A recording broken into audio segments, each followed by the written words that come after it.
Hello friends, অন্তিমপালের ছাদ বাগানে আপনাদের সবাইকে স্বাগত। আর আজকে এত দারুণ একটা জিনিস নিয়ে এসেছি ছাদ বাগানে, যেটা অনেক দিন আমার বসানোর ইচ্ছা ছিল। একদম ঔষধি শাক। ঠিকই দেখেছেন আপনারা থাম্বনেলে, যে ঔষধি শাক বসাবো আজকে আমি। সেই কোন শাক আমাদের ঔষধি শাকের কাজ করে চলুন দেখাই, আর তাতে কি পুষ্টিগুণ আছে সেটাও চলুন বলবো। কারণ যখন আমরা একটা কিছু যেই কিছুই হোক খাই, সেটা যদি আমরা পুষ্টিগুণটা জেনে খাই তাহলে কিন্তু সেই খাওয়ার মজাটা আরও অনেকটা বেড়ে যায়। মানে তখন খাওয়ার সময় আপনার মনে হবে যে খুব একটা শান্তি নিয়ে আমরা সেই জিনিসটা খেতে পারবো, যে এইটা খেলে আমার এই উপকার হবে, ওই উপকার হবে, মানে মনের শান্তিতে খাওয়া যায় এই আর কি। সে যতই হোক না হোক সেটা পরের কথা, বা কতটা হবে সেটা পরের কথা, হয়তো নিশ্চয়ই, কিন্তু ওই যে মনে আমরা তৃপ্তি নিয়ে যেটা খাবো সেই খাবারটা কিন্তু আমাদের যেই সব গুণাগুণ থাকে সেগুলো কাজও বেশি করবে। দেখবেন কখনো কোনো খাবার যদি আমরা একটু ঘিন ঘিন করে খাই তাহলে ওই খাবারটা খেয়ে আমাদের শরীর খারাপ করে।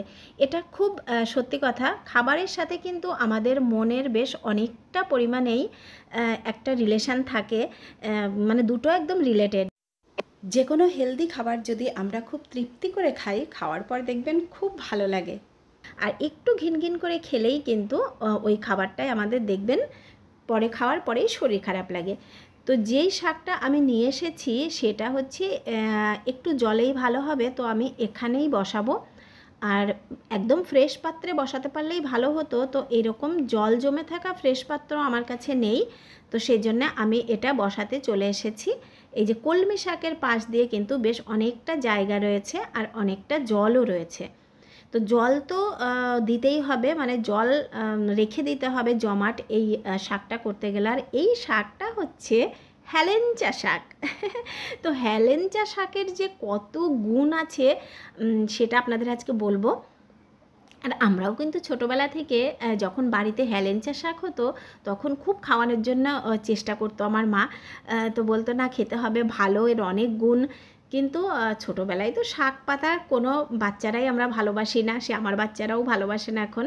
কিন্তু পরবর্তীতে যখন আমি বড় হয়েছি তখন কিন্তু হেলেঞ্চা শাকটা আমার খুব প্রিয় একটা শাকের তালিকায়। কারণ এই যে হেলেঞ্চা শাকের দেখবেন একটা সুন্দর গন্ধ আছে, আর এই স্মেলটাই কিন্তু আমার ভীষণ ফেভারিট, মানে আমার খুব ভাল লাগে হেলেঞ্চা শাক। আমার শাশুড়ি মা একটা হেলেঞ্চা শাকের খুব ভালো রেসিপি করতেন, সেটা আমার বাগানে যখন হবে সেটা অবশ্যই সেই শাকটার রেসিপি আপনাদের সাথে শেয়ার করব। তো চলুন এবার দেখে নিই আমরা হেলেঞ্চা শাকে কি কি থাকে। তো এই শাক কিন্তু শুধু খাওয়াতেই নয়, ত্বকের যত্নেও কিন্তু এই শাক ভীষণ উপকারী। দেখবেন শীতের সময় আমাদের গায়ে এক রকমের ওই যে কাটা হয়, পদ্ম কাটা যেটাকে আমরা বলি অনেকেই, তো ওই পদ্ম কাটা, আর গরমকালে হয় আমাদের গায়ে ঘামাচি। তো এই দুটো জিনিসের কিন্তু এই হেলেঞ্চার রস, মানে হেলেঞ্চা পাতার রস ভীষণ উপকারী। সেটা যদি বেটে 3-4 চামচ রস করে নিয়ে ওটা গায়ে মাখলে এই দুটো জিনিস থেকেই কিন্তু আপনারা মুক্তি পাবেন। তাহলেই বুঝুন যে কত উপকারী এই পাতার রস। তারপর এই যে বসন্ত রোগ, এই যে বসন্ত রোগের কিন্তু প্রতিষেধক হিসেবে এই হিঞ্চে শাকের রস, আর তার সাথে যদি একটু শ্বেতচন্দন গুঁড়ো করে মিশিয়ে খাওয়া হয় তাহলে বসন্ত রোগটা যখন প্রথম প্রথম ওঠে তখন এটা খেলে কিন্তু খুব উপকার পাওয়া যায়। তারপর হেলেঞ্চা শাক সেদ্ধ খেলে সেটা কিন্তু লিভারকে খুব হেলদি রাখে। তো হেলেঞ্চা শাক তো সেদ্ধ আমার ভালোই লাগে, কাঁচা তেল নুন দিয়ে মেখে দেখবেন কাঁচা লঙ্কা দিয়ে মেখেও কিন্তু সেদ্ধ করে অনেকেই খায়, আমিও খাই, আমারও খুব ভালো লাগে। তো এটা খেলে লিভার খুব ভালো থাকে। তাছাড়াও যদি প্রত্যেক দিন সকালবেলায় একটু উষ্ণ গরম জলে 3-4 চামচ এই হিঞ্চে শাকের রস করে ওর মধ্যে ফেলে খাওয়া যায়, তাহলে কিন্তু বিভিন্ন ব্যথা থেকে উপশম হয়। যেমন কোমরের ব্যথা, পায়ের ব্যথা, এইসব ব্যথা কিন্তু অনেকটাই কমে। তো তাহলেই ভাবুন, এত এত ভালো একটা গুণাগুণ সম্পন্ন শাক আমরা যারা এই যে ছাদ বাগান করছি বা নিচের বাগান করছি তাদের বাগানে না থাকলে হয়।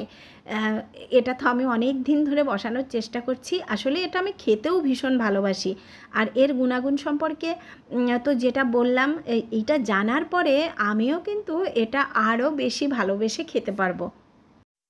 তো হিঞ্চে শাক যে একটা খুব উপকারী শাক এটা আমিও জানতাম। আর তবে এত গুণাগুণ কিন্তু আমারও আগে জানা ছিল না। এই যে আপনাদেরকে বলতে গিয়ে আমারও অনেকটা জানা হলো। তো এখন আপনারাও কিন্তু অবশ্যই আপনাদের বাগানে এই হিঞ্চে শাক বসিয়ে দেবেন। তো হিঞ্চে শাক আপনারা পাবেন কোথায়? আমি যেমন এই যে আজকে সকালবেলায় যে শাকওয়ালা আসে আমাদের এখানে, উনি নিয়ে এসেছিলেন, ওনার কাছ থেকেই নিলাম। আপনারা বাজারে পেয়ে যাবেন 10 টাকা আটি হলেই এক আটি শাক পেয়ে যাবেন। আর এটা তো বীজ পাওয়া যায় কিনা জানি না, কোনো দিন দেখিনি, মানে বীজ মনে হয় পাওয়া যায় না। এটা কিন্তু ওই ডাল থেকেই হয়। তো খুব সহজে হিঞ্চে শাক হয়। আর একটু জলটা আপনারা যদি যখন বসাবেন জলটা কিন্তু চেঞ্জ করতে হবে। একই জলে বসিয়ে রাখলে আস্তে আস্তে ওই শাকগুলো পচে যাবে, সেটা কিন্তু খুব ভালো হবে না। তো প্রত্যেক দিন যখনই যাবেন জল থাকলেও ওর মধ্যে আবার কিছুটা জল দিয়ে নতুন জলের একটা সোর্স প্রত্যেক দিন রাখবেন, দেখবেন তাহলে খুব ভালো হবে। আর এখন তো বৃষ্টি পড়ছে, বৃষ্টির জলে এমনিই একটা জল প্রত্যেক দিনই হয়তো পাবে, তো সেক্ষেত্রে খুব ভালোই হবে। আর এদিকে দেখুন আমি নিয়ে চলে এসেছি এই যে রেন লিলি। আসলে এটা অনেক দিন আগেই আমার এক দিদির কাছ থেকে আমি এনেছিলাম। তো সেটা একটা পড়েছিল টবের মধ্যে, ওখানে দেখছি এখন দু একটা করে ফুল ফুটছে। তো আজকে নিয়ে এলাম ছাদে। আর রেন লিলি ফুটলে যে কী অপূর্ব লাগে, যদি ভালো করে তৈরি করা হয় তাহলে কিন্তু সে অপূর্ব লাগে দেখতে। তো যাই হোক, আজকে আমি দুটো টবে বসাবো। আর এখানে এই যে পুরনো যে আমার গাঁদা গাছটা ছিল, ওই গাঁদা গাছটা মরে গেছে, ওই টবটাই নিয়ে এলাম। এই দেখুন এর গোড়াগুলোতে এই যে এরকম পেঁয়াজ হয়। আমি এনেছিলাম দুটো তিনটে গাছই, তো ওর মধ্যে থেকে থেকে টবের মধ্যে অনেক গাছ হয়ে গেছে। মোটামুটি 4-5টা টব রেডি হয়ে যেত, কিন্তু আজকে আর আমার হাতে এত সময় নেই বলে আমি আর বসাতে পারলাম না, দুটো টবই রেডি করে যাব। তো কাজ আজকে ভেবেছিলাম আরেকটু করব, একটুখানি হারভেস্টিংও করার ছিল, কিন্তু এত প্রচণ্ড পরিমাণে রোদ আর গরম আজকে কিন্তু আমি অতটা কাজ আর করতে পারলাম না। তো চলুন দেখি, এই যে হিঞ্চে শাকগুলো বসিয়ে দিয়েছি, এই দেখুন এইরকম জলের ভেতর দিয়ে সাইড দিয়ে বসিয়ে দিলাম। এখানটায় গাছগুলো মরে ভালো করে বেঁচে গেলে আমি আবার এটাকে অন্য জায়গায় একটুখানি বসাবো। আর এই যে এই গ্রো ব্যাগটা আমার একটুখানি নষ্ট হয়ে গেছে, এর ড্রেনেজ সিস্টেমটা মাঝে মাঝে দেখছি জল জমে যাচ্ছে। তো এখানে আর অন্য কোনো গাছ দেওয়া যাবে না, এমন গাছ যে গাছগুলোতে একটু জল পেলেই যে গোড়া পচে যাবে, যেমন লঙ্কা, বেগুন, এগুলো একদমই দেওয়া যাবে না। তো এখানেও আমি দিয়ে দিলাম ওই হিঞ্চে শাকটা। আর খানিকটা এই যে রেন লিলি বসিয়ে দিয়েছি দুটো টবে। আর এদিকে এই দেখুন এই ফুলগুলোও বেশ ভালো ফুটছে। আর এত গরম আর প্রচণ্ড পরিমাণে রোদ উঠেছে, আমি এসে দাঁড়িয়ে পড়লাম একটু আখের ছায়াতে। আর আখের ছায়া যেখানে, তার সামনেই ঠিক এই যে বরবটি গাছগুলো থাকে। তো আমি যখনই রোদে এসে এখানে দাঁড়াই তখনই এই বরবটি গাছগুলো দেখে একেবারে মনটা ভরে যাচ্ছে।